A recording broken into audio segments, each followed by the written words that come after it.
It stared through my window. It didn't matter what window. It didn't matter what floor.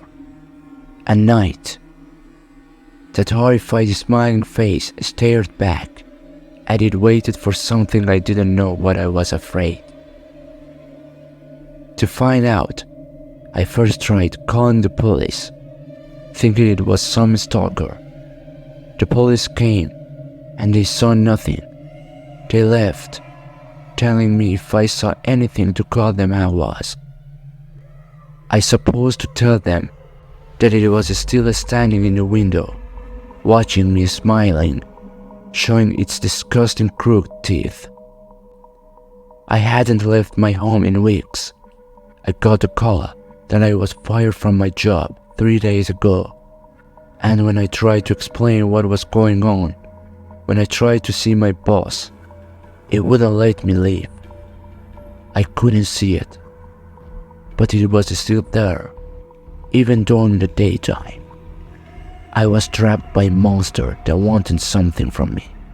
It wasn't until last night that I finally found out what it was waiting for.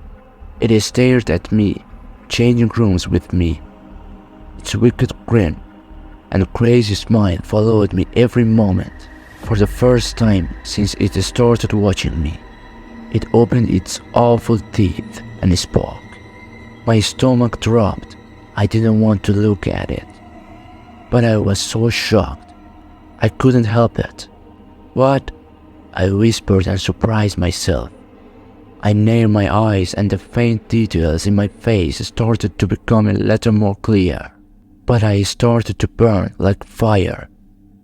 "Let me do it," said again, chuckling like there was a joke. I wasn't alone. I backed away from the window watching. "And watch me." "No, no," I yelled at it.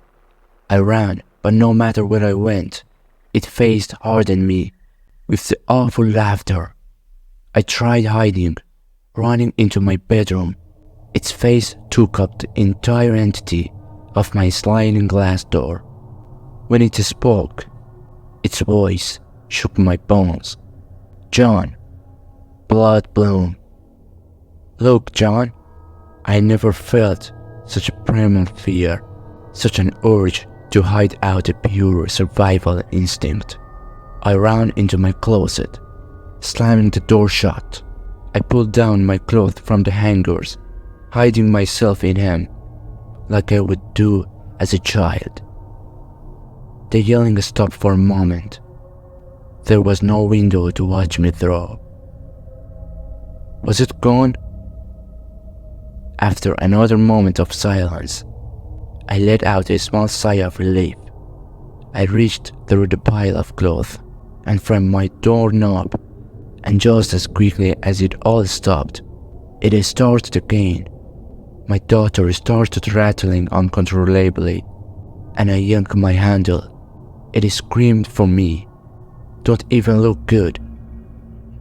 I covered my ears, hoping to drown out the scream, but it never ended the sound of the screeching.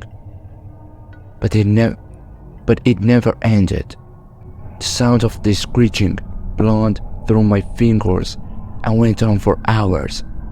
Then I kept looking at my phone, hoping for morning to come.